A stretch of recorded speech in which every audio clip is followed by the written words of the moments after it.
Good morning, everyone. Today we are discussing episode 1 of the new Amazon original series, Batman Caped Crusader. And this is a show that is very distracting because it does so many things wrong. I don't really mean to be too clickbaity with the title, but this is a show that it almost goes out of its way to continuously screw up. So the show starts off not in a bad way. We got a quick interrogation scene and then an action scene of Batman fighting some thugs. We have a little bit of backstory that he hasn't been doing this very long. Most criminals in Gotham don't even believe that Batman exists, that he's just an urban legend. But then we get to just the weirdness of this show.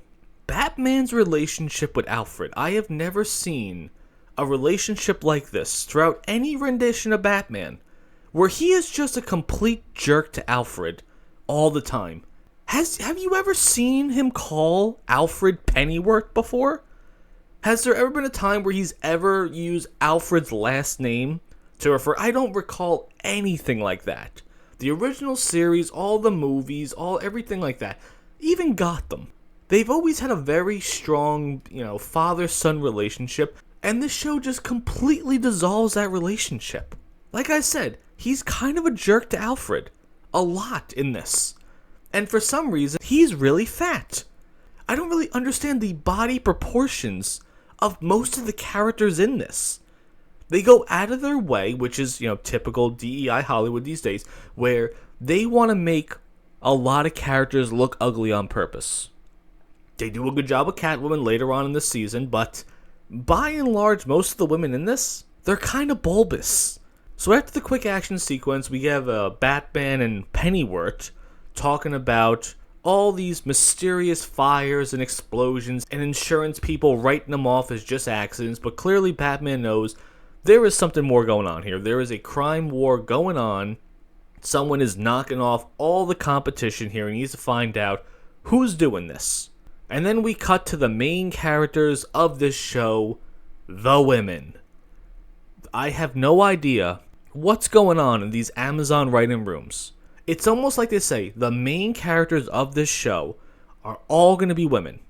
All the main storylines, everything tie in. Women are going to be the forefront of the Batman show. But you know what we're going to do? We're not going to make them good characters. No. We're going to make them complete Mary Sues and then just absolutely insufferable in every way, shape, or form. They go out of their way. It's almost like Rings of Power with Galadriel. Can't you just make a woman where she's just a good character and just so happens to be a woman? No. She has to be standing for things and oppressed by the system and trying to do more than the average person to prove herself to everyone. It's like, just shut up. Just be a person. Just be good at your job. I don't get it. So like I said, we cut then to City Court where Barbara Gordon, who's black and redheaded all of a sudden, I guess they're gonna go with the timeline where James Gordon is black, like from the movie The Batman. Because in that one, Commissioner Gordon was played by Jeffrey Wright, and at that time, this might sound a little bit crazy to say out loud, I didn't really know Jeffrey Wright was black. Yeah, they got the lightest skinned black guy in all of Hollywood. And they said, you know what, we're gonna race change James Gordon, make him black in that movie, but like I said, get the lightest skinned guy we can possibly find so not really anyone would even notice about it. But this one, they go full Avengers cartoon, like with Nick Fury. Jim Gordon's really black in this one. So of course Barbara Gordon has to be black too, makes sense, but the redheadedness, it doesn't work. It looks weird. It's distracting to look at. It's like, okay, cool, so we're just gonna race change and we're not going to change her hair because, of course, she has to have the iconic red hair when she eventually becomes Batgirl and becomes Gotham's savior. But we're moving ahead of ourselves, people. So she's there defending some random grunt, some young kid who just so happened to join the wrong crime family, blah, blah, blah. But the problem with this scene, more importantly, is that Harvey Dent is in this. And he's the bad guy. Why is Harvey Dent the bad guy here all of a sudden? And yes, he's running for mayor. Harvey Dent, obviously he becomes Two-Face later on, but Remember all the other renditions of him where he's, a good guy, and the Christopher Nolan ones, he's fighting to protect Gotham and push it to a better future, and then, of course, he becomes Two-Face and gets corrupted by the system and everything like that. So now you have it to where the guy's just a jerk. So there is not going to be any, wow, I can't believe Harvey Dent. Oh, that's so sad. It's like the Anakin Skywalker thing. How can he go to the dark side? This is supposed to be the man that squashes the Sith, not joins it. No, it's fine. Harvey Dent was always the bad guy. But even weirder, just like with all things Amazon, they do the villains better than the heroes. Like, Eric Kripke is shocked that people like Homelander. Why do people like Homelander? Because you wrote him better than everyone else. Rings of Power, Sauron. He's the best character in the show. You've made the villain the nicest and most noble and awesome character out there. And with Homelander, you made him the coolest character there. The character with the best backstory and the greatest motivations of things. And we get to see his progression throughout all these seasons. That's why people like these characters, because they're written very well. In this one, like I said before, forgetting the fact that Harvey Dent becomes the Two-Face later on, he's a very well-written bad guy. He's very good. So it's just one of those things of, oh, you want me to dislike this guy, yet you made him the best presence on screen. Amazon just, right now, they don't know what the hell they're doing. They don't know how to write heroes to save their lives. They know how to write villains, but they don't know how to write villains in a way that makes you want to dislike them. Very odd choice with the show. And then after a little back and forth, we get Batman interrogating the fire inspector, the guy that's just writing off these clear terroristic acts as like, oh, it's an electrical malfunction or something like that. It's fine. It's just a fire. These things happen. So as Batman's interrogating them, in true Batman fashion, by holding him in front of a speeding train, he blurts out that the Penguin paid him off. The Penguin's in charge of everything. And then we get to see the Penguin. My God, Amazon. It's like, here's what I don't understand. If you're remaking something, if you're taking an established IP, because you take Batman, you take the IP of Batman, it's done to perfection. It's a perfect masterclass in writing. They do everything right with the Batman series.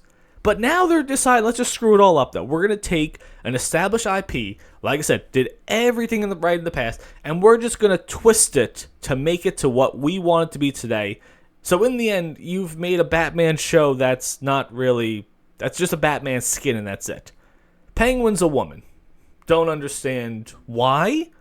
Penguin doesn't sound like the Penguin. Doesn't have the Danny DeVito way of speaking. It's not, a little person. It's not some, like in Gotham where he has a limp or something, so he has to use his mind. It's like Lady Demetrez with a penguin wig on and nose. This just massive statuesque person that is a great singer yet looks hideous but so voluptuous in so many ways. Like, why did you what were you going for at this? It's almost like you put Penguin through a randomizer and this is what you came up with. And of course, on this luxury cruise liner in the middle of the Gotham Bay, Harvey Dent's there with Commissioner Gordon and Barbara Gordon. Like, do you guys not realize that something's going on here? I don't know, it just seems weird that Commissioner Gordon seems to know everything, at the same time knows nothing? That the Penguin's involved in any kind of crime whatsoever? And as Batman explains, as Pennyworth is driving him over to the Iceberg Lounge, he explains that this is the perfect setup for Penguin, a bright, big, luxury cruiser in the middle of Gotham Bay. No one would suspect a single thing, hiding in plain sight. I guess. I don't know. It just seems like they try to write these lines here and there, just try to justify what they're going with. But it just, in the end, it doesn't work. It doesn't work at all. It's the writers in Amazon really have no idea what they're doing, it seems. So Bruce jumps on this luxury cruiser as a guest, and after making some backhanded comments to Pennyworth, he decides to do some investigating, and then he finds some drugs and other paraphernalia, I assume, though, but has to quickly escape as he hears the Penguin and her goons coming into the next room. There, Penguin realizes that, wow, I have been betrayed. One of my sons, as she calls them, have betrayed their mother. I have no idea if these are Penguin's biological children. It doesn't matter, though. But the problem is that they don't really establish who these people are to her, because she just executes one, barely even batting an eyelash at them. And you would think, okay, these are my sons, quote unquote. Wouldn't I feel a little bit bad about such a thing, just offing one of them, being betrayed by them? No, it's okay, just powered through it, we're going on to the next scene. But then we instantly cut away to one of Penguin's other sons on the phone with another crime organization saying, hey, I gave you the information you wanted to take down the Penguin. You need to help me out. And the crime boss says, oh, well, it's not my problem. And then we cut to the Penguin. And as I'm doing this review, I don't mean to be rushing this stuff. This is how the show is written. Penguin kills one of her sons, then we see the next scene, one of those sons is talking on the phone, and then the next scene, Penguin is in her dressing room, getting word that, oh, one of the other sons betrayed me, and I killed the wrong one. Just blowing through this story as fast as humanly possible. They don't want to take a breath for a single second to explain anything at all. But more importantly with the scene, a Penguin realizing, oh, I killed the wrong son. Not a single emotion at all. Just mad that, oh, the rat got away. You just killed one of your own children. One of your loyal children that was begging for his life as you locked him into a dressing box and threw him in the river. Why would it just not a single second of, oh my god, I killed the wrong son? She even just blows it off too. One of the henchmen even says, oh, you're upset because Thorn got you to kill the wrong son. And she's like, no, and throws makeup. Like, that means the rat's gonna squeal. It's like, you realize you just killed one of your own, right? And then going along with the theme of the storyline, we cut again to the son going to Barbara Gordon's office, begging, pleading with her. Help, I betrayed my mother. I have all the information you need to put the Penguin away. Please help me. And Barbara says, I don't got any time for this, and tries to close the door on him. Now, you could have done this a lot better. When I first saw this, I thought I missed something. I was hoping maybe she did like one of those smirks, like, oh, I got him. I'm going to pretend like I don't care, so he's going to give up everything more, and I'm just going to have to help him out, though. No. I don't think Barbara actually cared at this point. That this dude came in there saying, yes, I'm with the Penguins organization. I have everything you need to take her down. Please help me. She didn't really care at all. This is Barbara Gordon, that her opening scene was pleading for the innocence of a clear criminal that Harvey Dent was trying to put away. Just unbelievable, this whole show. This is your hero of the show, people. Barbara Gordon. Not caring at all about someone coming in there and pleading for help. And then, of course, in typical show fashion, we cut to them driving in a car, and not only a few seconds later, they're under fire from the Penguin and her goons. They instantly found this dude in Gotham. How? Because this isn't like a modern day show where phones have GPSs or anything like that. This is an old looking show. I don't know what time period they're supposed to go with this, but it does feel like we're going maybe like 60s, 70s, something like that, though, with the way they have the radios and the Tommy guns and just the aesthetics of things looking here.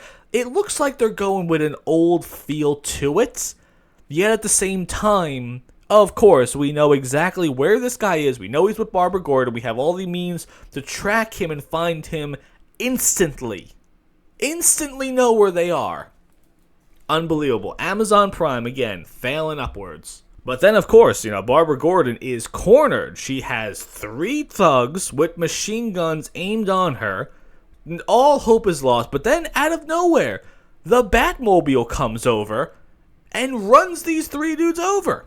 Just bam! Spins the wheel, smacks them with their car, knocks them into oblivion. And then he drives off.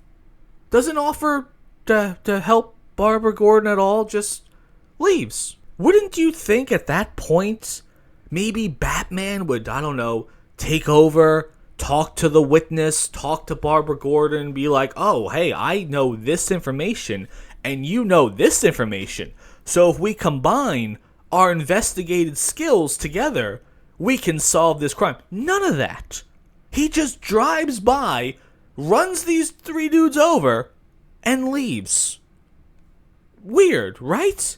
Then, of course, we cut instantly to this guy spilling his beans to Commissioner Gordon, explaining everything going on, and more importantly says, yes, worst of all, the Penguin has some kind of massive cannon that can hit anything in Gotham that's just on top of her ship. So Barbara realized that, oh my god, Penguin obviously knows where we are, knows that we have this guy, so let me pull a fire alarm and evacuate the entire GCPD because Penguin is going to blow up the building to get this witness. Oh, I forgot something really quickly though. So, the guy explains that the customized cannon that the Penguin has is what's destroying these buildings. Not, okay, I'm a bunch of thugs and I just pour some gasoline on the electrical outlets and then set a fire and then it takes over the entire building so it looks like, hey, it's just a regular fire. No. She's mortar shooting buildings in Gotham. At will. And nobody, not a single person in any of the surrounding area. I mean, it's not like they're shooting these buildings off in the middle of nowhere. Like the middle of just farmland of miles and miles of absolute nothing. You're just mortar striking buildings in the heart of Gotham. And you want to pass it off as an electrical fire. Or just an accident. I don't even know what to say about this show anymore. But if I'm wrong about this, please let me know. I may have missed it. I don't know. Somehow Batman knows what's going on. And he gets in the Bat submarine to go confront the Penguin because he knows that, hey, she's going to blow up the police station. I don't know if Jim Gordon made the phone call because he says, oh, I'm going to alert the Coast Guard. I didn't know if he was secretly calling Batman, whether they know each other at this time, like the original animated series where they're kind of working together on the you know, the hush hush wink wink, so it's not obvious. But I may have been wrong about to assume this, but there's no reason why Batman should know that the Penguin is going to do this right then and there, right? So then Batman jumps on board and the Penguin goes, oh, there really is a Batman. It's like, you are connected with everything. You've established that you have a lot of the GCPD under your payroll. You know when there's a rat talking about your business instantly. And you didn't know that Batman is real? I don't know. It just seems like you know everything and yet you know nothing at the same time. So then Batman fights all the thugs and for some odd reason cannot take down the Penguin with a few simple moves. She outsmarts him by using her umbrella to almost stab him and he blocks it under his arm, but she's not actually going to stab him. She's just trying to hook the lever of the massive cannon with her umbrella and pulls the trigger. And it blows up the GCP. Like, come on, Batman. You didn't know this? You didn't think to maybe have this fight away from the cannon? Use your batarangs and smoke bombs and karate that you used on all the other thugs. Now, all of a sudden, you want to get into a wrestling match right next to the controls? The show, it does everything wrong. I don't know why. They went out of their... We're only in episode 1 here. There's like 10 episodes of this season. Moving on. I'm sorry. So then, Penguin monologues as she's being handcuffed, and then we cut to the wreckage at the GCPD. Of course, Barbara Gordon saved everyone. And she says to her father, oh yeah, that Batman guy, he's real by the way, I met him. And Jim Gordon has an extremely surprised look on his face. Like, oh, so you didn't call Batman about what's going on here. You were just calling the Coast Guard. How did Batman know to go to the Iceberg Lounge at that exact moment then? So then it cuts to Batman and Pennyworth looking at a giant map, and he's like, I failed tonight. By taking down the Penguin's entire organization, I just gave the other mob places all of our territories, and I failed tonight. I cannot let that happen again. Like, okay, just take down the other ones too. What in a perfect world, Bruce? What were you hoping that? What do you think was going to happen?